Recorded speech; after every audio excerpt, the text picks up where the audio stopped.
अक्टूबर 2023 से लेकर अब तक इसराइल ने 3000 फलस्तीनियों की डेड बॉडीज को इवेपोरेट कर दिया है। जिस तरह पानी को बॉयल किया जाता है, एक वक्त आता है जब वो बॉयल होने की बजाय वेपर्स में तब्दील हो जाता है और हवा में उड़ जाता है। यही कुछ 3000 फलस्तीनियों की डेड बॉडीज के साथ हुआ।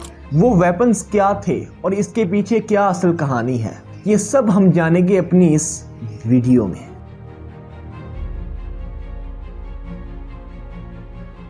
जब से इसराइल गजा पर हमले कर रहा है तो हर किसी का ख्याल था कि बस वैसे ही अटैक हो रहे हैं और लोग शहीद हो रहे हैं और बाद में शुहदा को दफना दिया जाता है। लेकिन 10 अगस्त 2024 को ये मामला बिल्कुल तब्दील हो गया।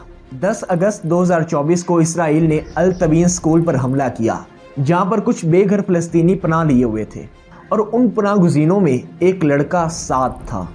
जब इसराइल ने उस स्कूल पर हमला किया तो मामला बिल्कुल बदल गया, क्योंकि साद की डेड बॉडी नहीं मिल रही थी। इस हमले के बाद धुएं भरे खंडरात में साद की मां उसको तलाश कर रही थी। जब वो अल तबीन स्कूल में दाखिल हुई तो उसने अपने शौहर को चीखते हुए पाया, लेकिन साद का कोई सुराग नहीं मिला। वो कहती है कि वो मुर्दा खानों और अस्पतालों में गई, लेकिन उसको साद नहीं मिला। वो कहती है जब वो मस्जिद में गई तो उन्होंने देखा कि उनके पाँव खून और गोश्त के ऊपर हैं और इनको साद का कोई निशान नहीं मिला। वो कहती हैं कि साद का कुछ ही नहीं मिला, दफनाने के लिए उसकी डेड बॉडी भी नहीं मिली। और यही बात सबसे ज्यादा तकलीफ दे थी।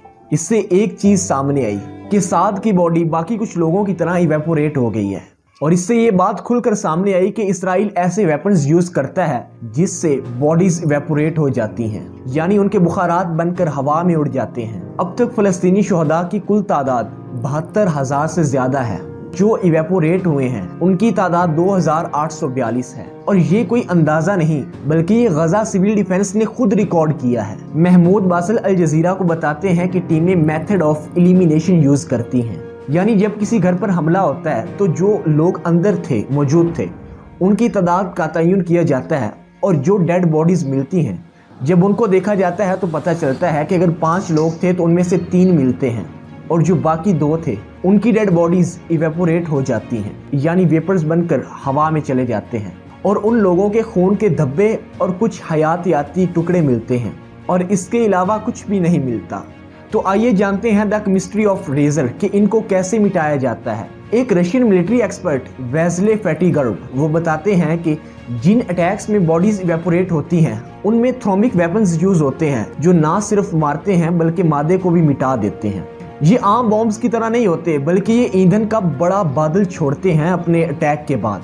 इनमें एल्यूमिनियम, मैग्नीशियम और टाइटेनियम का पाउडर ऐड किया जाता है, जिससे अटैक के वक्त टेम्परेचर 2500 से 3000 डिग्री सेल्सियस तक पहुंच जाता है। लेकिन बॉडीज जल कैसे जाती हैं? चलो मान लिया कि बॉडीज तो जल गई, लेकिन इनके वेपर्स कैसे बने? हमारा जिस्म 70 से 80% पानी पर मुश्तमिल है। हमारे जिस्म का ज्यादातर वजन पानी और मायात यानी लिक्विड्स पर मुश्तमिल होता है, जैसा कि खून।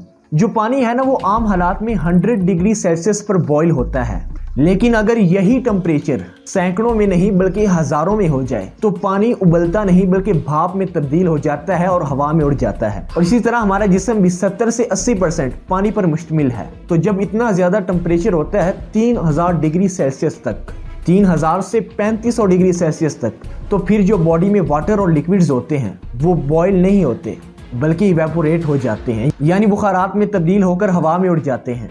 और इसी तरह हमारे बॉडी के सेल और टिश्यूज वो भी टूटने लगते हैं और हमारी बॉडी में प्रोटीन्स, ऑयल वगैरह ये सब जलकर टूटने लगते हैं और इतने ज्यादा दर्जा हरारत पर हमारे इनर टिश्यूज भी टूट सकते हैं और ये टिश्यूज टूटकर राख में तब्दील हो सकते हैं। और इसी तरह गजा में 2842 लोगों की डेड बॉडीज इवेपोरेट हो गई। तो इसमें कौन कौन से वेपन्स यूज होते हैं, हम इनका स्ट्रक्चर जानेंगे। इन अटैक्स में MK-84 बॉम्ब यूज होता है, BLU-109 यूज होता है और GBU-39 जैसे वेपन्स इन अटैक्स में यूज किए जाते हैं।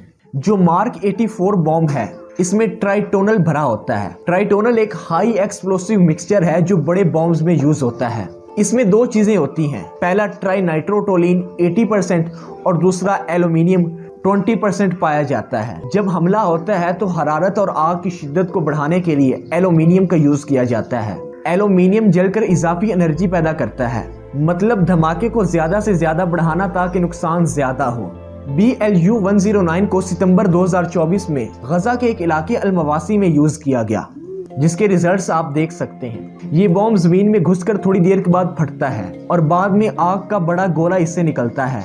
इसमें तीसरे नंबर पर आता है GBU 39।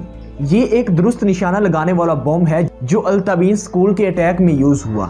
इसे इस तरह डिजाइन किया गया है कि अगर ये किसी बिल्डिंग पर गिरता है तो बिल्डिंग को कोई नुकसान नहीं होता, लेकिन बिल्डिंग के अंदर जो कुछ होता है वो सब तबाह हो जाता है। इसकी प्रेशर वेव्स लंग्स को फाड़ देती हैं और इसकी थर्मल वेव्स से सॉफ्ट टिश्यूज जल जाते हैं। और ऐसे वेपन्स का यूज जो जंगजुओं और शहरियों में फर्क ना कर सकें, उनका इस्तेमाल जुर्म है। और ये वेपन्स इसराइल को अमेरिका और यूरोप प्रोवाइड करता है। हालांकि वो भी जानते हैं कि ये हथियार जंगजुओं और शहरियों में फर्क नहीं करते, तो फिर वो इन वेपन्स को सप्लाई क्यों करते हैं? Tariq Shandab, professor of international law, कहते हैं कि इंटरनेशनल जस्टिस सिस्टम गजा के इम्तिहान में फेल रहा है, लेकिन ये सिस्टम इराक, शाम और लीबिया में कामयाब रहा है। तो फिर ऐसा क्यों? गजा के एक शहरी रफीक बदरान कहते हैं कि मेरे 4 बच्चे हैं जो इवेपोरेट हो गए। मैंने उनको लाख दफ़ा हर जगह पर ढूंढा, लेकिन मेरे बच्चे नहीं मिले। कहाँ चले गए मेरे बच्चे? आप खुद सोचें, जिन वालिदैन को, जिस माँ को, जिस बाप को उनके बच्चे तक ना मिले दफनाने के लिए बच्चे ना मिले, तो सोचिए उन पर क्या बीतती होगी। खुद को रखें इस जगह पर और सोचें कि अगर हमारा एक अजीज हो, अल्लाह ना करे आपको उसकी लाश तक ना मिले, आपकी क्या कैफियत होगी। बाकी इन्नल्लाह मअस साबिरीन। इंशाल्लाह फिर मिलेंगे एक अच्छी नई वीडियो के साथ। तब तक के लिए वस्सलाम या हबीबी।